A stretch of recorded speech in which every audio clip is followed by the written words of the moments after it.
Hello everyone! Hello guys! Andito kami ngayon sa mall. Papasyal namin si Raisin. Kapag-enjoy naman. Pagkatapos ng mga nakaraan na puro bagyo, puro ulan na napakahaba. Halos 1 linggo ata mahigit. Ulan ng ulan, walang tigil. Or 2 linggo. Hindi ko alam. Basta sobrang maulan. Buti na lang ngayon nga, walang ulan. Mainit naman. Kaya yan, pasyal muna kami sa mall. Pasyal si Raisin. Ang aming baby Raisin, nagtitingin lang ng sapatos. Oh. Malayo pa Christmas. Wow, sa Christmas pa ulit bibili.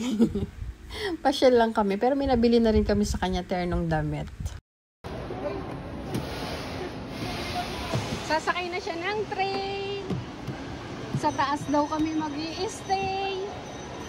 Ni Raisin. Ayun, si tatay. Doon ka sa dulo. O, ayan. Doon ka kay tatay.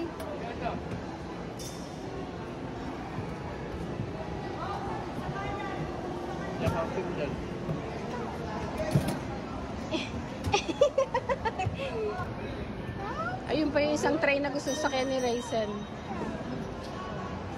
Ayan. Maganda dito kasi mataas. Ayan. Gusto ni Raisin yan.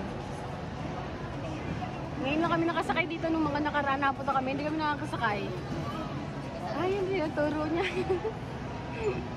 Tahimik lang siya.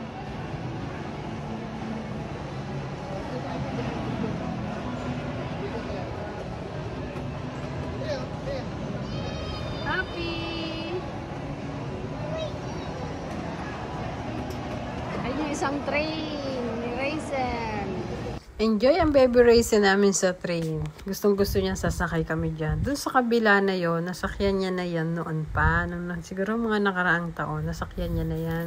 Ngayon, ito, isang naman tong train na to. Yan, nasa loob ng mall na yan.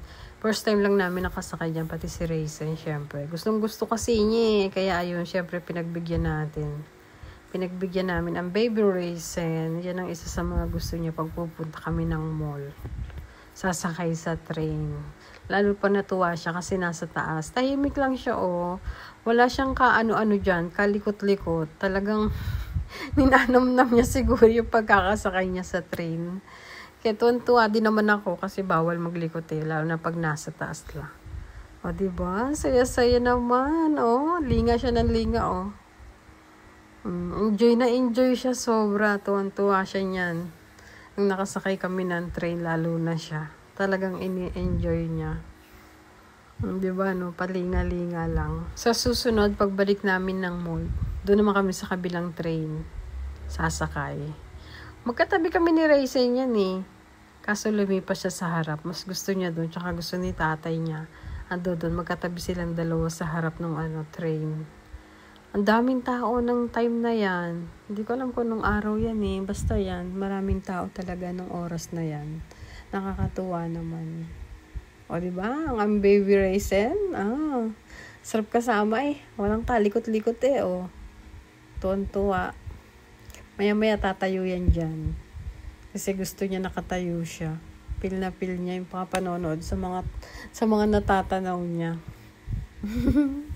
Ang cute eh, na pag mga bata pala, pag malaki na, naku po. Relate ba kayo? Oo nga pala, makwento ko lang. Si tatay, ang gustong pumunta dyan sa mall kasi naiinitan. Sobrang init kasi. Talaga namang napakainit talaga ng panahon ngayon. Ganda na pagkakaupo ng dalawa. Nasa udahan pa talaga. Buti na lang nauna kami sa pila, kaya andyan kami sa harapan. So, ayan, paikot na kami niyan. Maya-maya, babalik na kami dun sa dating pinagsakyan namin. Doon kami i-stop. Ang daya, oh. Yung isang train dumaretso pa doon. Samantalang kami lumiko na kagad. Dapat sinundan niya yung isang train doon eh. Mas mabilis yun kaysa dyan sa train na pula na yan. Pero okay naman. Mas gusto ko tong red na to kasi hindi naman tayo nagmamadali para bilisan na, no. So, ayan. Tingnan niyo, nakatayo na si Raisin. Pumasyal kami niya kasi binilihan din namin siya ng terno kasi nag-birthday siya. Oh, magbe-birthday pala siya. Ayan. Binilihan namin siya ng ternong damit. So, ayan. Tingnan niyo ang Raisin. Nakatayo na siya niyan. Feel na feel niya. Ayan. Ang sweet ng baby Raisin namin, oh. Nilalambi niya si tatay niya. Maya-maya tatayo uli yan. Gusto niya nakatayo. Kasi na-enjoy niya ang pagsakay ng train. Tapos niyan, kumain kami. Pagtapos kami sumakay sa train, kumain kami kasi sobrang nagutom kami. Anong oras na rin ang time na yan? Tingnan nyo naman, napakaganda ng mall, oh. Lapit na mag-Christmas. Kasi, sa susunod na buwan, August na. Mabilis lang yung August na yan. Tapos na kagad. September na. O, diba? Ang bilis. Nakakatuwa naman. Ayan, sa cars, mahilig si Raisin. Gusto niya mga cars. Napakaraming cars, tambakang cars dito sa bahay. Pero okay lang. Minsan lang naman yan magkalat. Pag naglaro-laro lang. Kayo ba, nakasakay na rin ng train sa loob ng mall? O, di ba nakakagulat? Hindi ko alam sa Bacoor kung merong ganyan. Siguro meron. Pwede ka magtinda-tinda sa loob lang ng mall. Pwede ba yun? Alam ko yung mga pwesto yun, tsaka bawal dun sa mall na, ayun nga, magtinda ka sa mga parang sa tabi-tabi lang. Ano yun? Ginawang palengke. Hello, baby Raisin. Tumitingin siya sa likod. Tinitingnan niya yung likod. Hinahanap na siguro ako. Joke lang. Diyan lang naman ako. Ayan o, nakikita niya ako. O, diba? Willing ang baby Raisin namin. Malapit na kami matapos dyan. Maya bababa na kami sa train. Ouch. Nauna na. Bababa na kami. Si Mr. nag-stay pa.